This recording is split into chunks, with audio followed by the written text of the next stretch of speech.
سپہر کے 3 بجے ہیں۔ السلام علیکم، یہ ریڈیو پاکستان ہے۔ علی جنت سے خبریں سنیے۔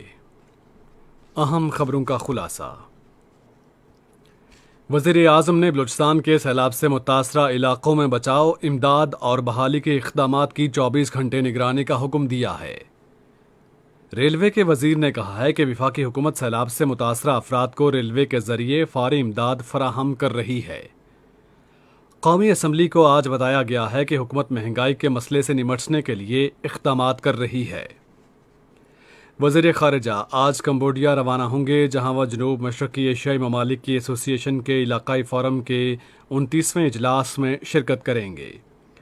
بھارت کے غیر قانونی زیر قبضہ جموں و کشمیر میں کل جماعتی حریت کانفرنس نے کشمیریوں سے اپیل کی ہے کہ وہ 5 اگست کو یوم سیاہ کے طور پر منائیں۔ اور پاکستان نے ہالینڈ کے خلاف I C C men's cricket world cup super league کے لیے 16 رکنی اور Asian cricket council T20 Asia cup کے لیے 15 رکنی ٹیم کا اعلان کیا ہے۔ اور اب خبریں تفصیل کے ساتھ۔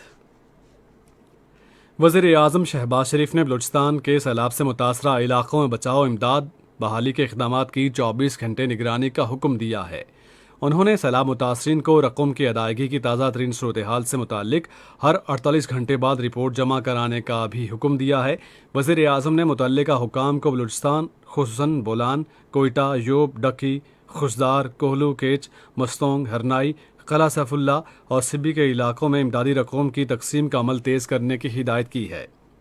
وزیر اعظم نے سندھ، خیبر پختونخوا اور پنجاب کے سیلاب سے متاثرہ علاقوں میں بھی امداد اور بچاؤ کے کام کو تیز کرنے کی ہدایت کی ہے۔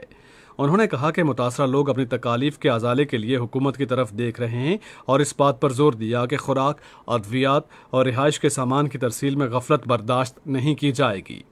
انہوں نے ملک بھر میں سیلاب متاثرین کو ایک جیسی سہولیات فراہم کرنے پر بھی زور دیا۔ وزیر اعظم نے سیلاب سے متاثرہ علاقوں میں صفائی، جراثیم کش اسپرے یقینی بنانے کا حکم دیا تاکہ ڈینگی سمیت دوسرے امراض کے پھیلاؤ کو روکا جا سکے۔ انہوں نے معدے کے امراض پر قابو پانے کے لیے سیلاب متاثرین کو پینے کا صاف پانی فراہم کرنے کی بھی ہدایت کی ہے۔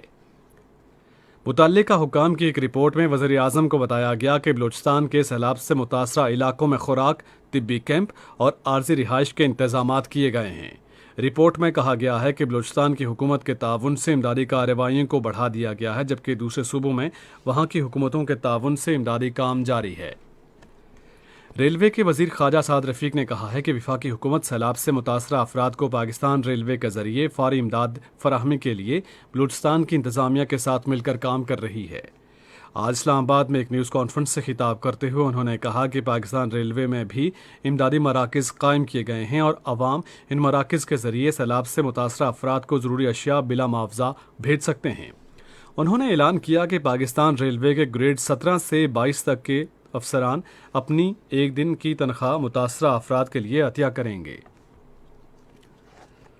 قومی اسمبلی کو آج بتایا گیا ہے کہ حکومت مہنگائی کے مسئلے سے نمٹنے کے لیے اقدامات کر رہی ہے۔ خزانے کے پارلیمانی سیکرٹری رانا اسحاق خان نے ایک توجہ دلاؤ نوٹس کا جواب دیتے ہوئے ایوان کو بتایا کہ گزشتہ 2 روز میں روپے کی قدر میں اضافہ ہوا ہے۔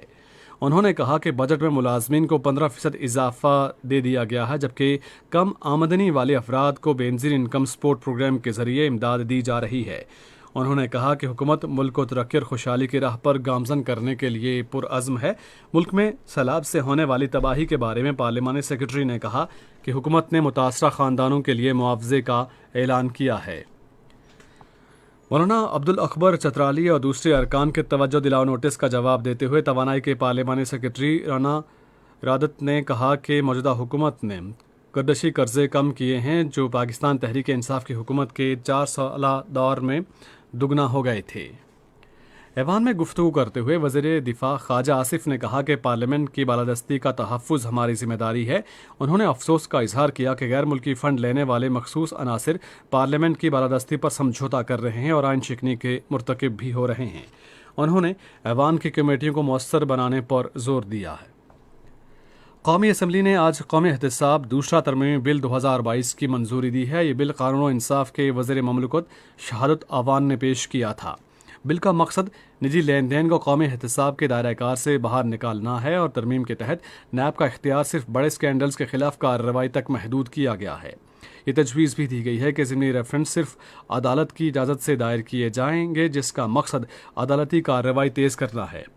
ایوان نے publication of laws of Pakistan ترمیمی بل 2022 کی بھی منظوری دی۔ یہ خبریں آپ ریڈیو پاکستان سے سن رہے ہیں۔ وزیر خارجہ بلاول بھٹو زرداری آج کمبوڈیا روانہ ہوں گے، جہاں وہ جنوب مشرقی ایشیائی ممالک کی ایسوسی ایشن کے علاقائی فورم کے 29ویں اجلاس میں شرکت کریں گے۔ اجلاس میں سارک کے لیے علاقائی فورم کے 27 ممالک کے وزراء خارجہ اور نمائندوں سمیت سارک سیکرٹری جنرل بھی شرکت کریں گے۔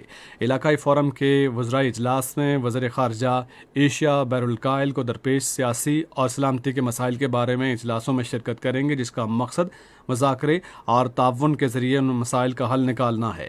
وزیر خارجہ فونم فین میں کمبوڈیا کے وزیر اعظم اور وزیر خارجہ سے بھی ملاقاتیں کریں گے اور اس موقع پر اجلاس میں شریک اپنے ہم منصبوں سے دو طرفہ ملاقاتیں بھی ہوں گی۔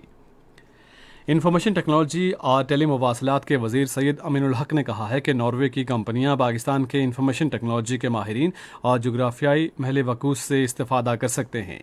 آج اسلام آباد میں پاکستان میں ناروے کے سفیر پر البرٹ الساس سے ملاقات میں انہوں نے کہا کہ دونوں ملکوں کے درمیان قابل تعریف دو طرفہ تعلقات ہیں۔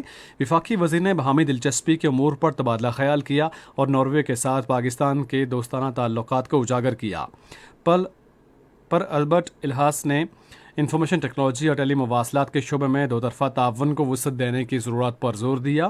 انہوں نے کہا کہ پاکستان اور ناروے کے درمیان شاندار تعلقات ہیں، جنہیں مزید فروغ دینے کی ضرورت ہے۔ بھارت کے غیر قانونی زیر قبضہ جموں کشمیر میں کل جماعتی حریت کانفرنس نے کشمیری عوام سے 5 اگست کو یوم سیاہ کے طور پر منانے کی اپیل کی ہے، جس کا مقصد دنیا کو یہ واضح پیغام دینا ہے کہ کشمیری جموں کشمیر پر بھارت کے غیر قانونی تسلط کو تسلیم نہیں کرتے۔ کل جماعتی حریت کانفرنس کے senior vice chairman Shabir Ahmad Shah نے تہاڑ جیل سے، جبکہ نائب چیئرمین غلام احمد گلزار نے سری نگر سینٹرل جیل سے اپنے خصوصی پیغامات میں اس بات پر زور دیا کہ جمعے کو مکمل ہڑتال، سول کرفیو اور بڑے پیمانے پر مظاہرے کیے جائیں۔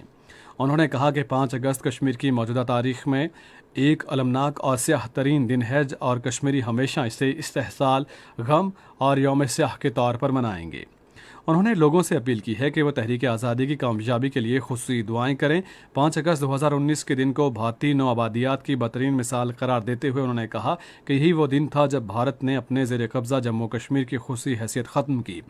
ادھر کل جماعتی حریت کانفرنس کے سینئر رہنما میر وائز عمر فاروق نے، جو 4 اگست 2019 سے گھر میں نظر بند ہیں، سری نگر سے جاری ایک بیان میں کہا کہ کشمیری عوام اپنے ناقابل تنسیح حق خود ارادیت کے حصول تک اپنی جدوجہد آزادی جاری رکھیں گے اور بھارت مظالم کے ذریعے کشمیریوں کو ان کے ناقابل تنسیح حق حاصل کرنے سے روک نہیں سکتا۔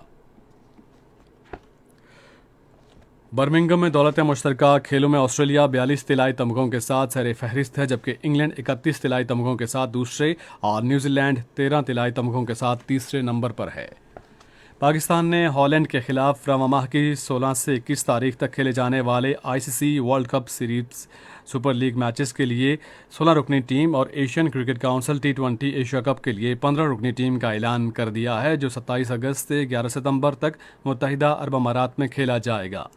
ہالینڈ کے خلاف ایک روزہ میچز کی سیریز کے لیے بابر اعظم کو کپتان مقرر کیا گیا ہے۔ دوسرے کھلاڑیوں میں شاداب خان نائب کپتان، عبداللہ شفیق، فخر زمان، حارث رؤف، امام الحق، خوشدل شاہ، محمد حارث، محمد نواز، محمد رضوان، محمد وسیم جونیئر، نسیم شاہ، شاہین شاہ آفریدی، شاہ نواز دھانی اور عثمان قادر شامل ہیں۔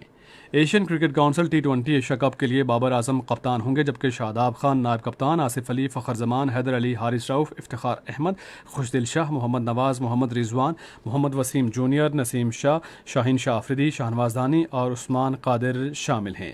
آج لاہور میں ایک نیوز کانفرنس سے خطاب کرتے ہوئے چیف سلیکٹر محمد وسیم نے کہا کہ ہمارے لیے دونوں مقابلے اہم ہیں اور ہم نے کپتان اور ہیڈ کوچ کے مشورے سے دستیاب کھلاڑی کا انتخاب کیا ہے۔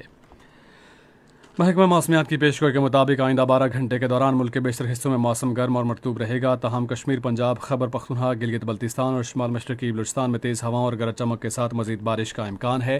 آج ریکارڈ کیا گیا بعض شہروں کا درجہ حرارت: اسلام آباد، کوئٹہ اور مظفر آباد 34 ڈگری سینٹی گریڈ، لاہور 35، کراچی 31، پشاور 37، گلگت 28 اور مری 23 ڈگری سینٹی گریڈ۔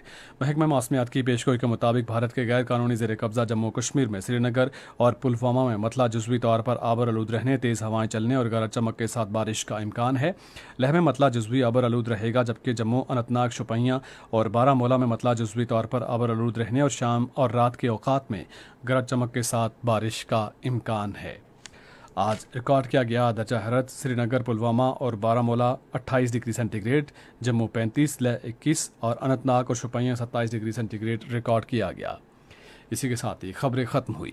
مزید خبروں اور تجزیوں کے لیے آئیے ہماری ویب سائٹ پر radio.gov.pk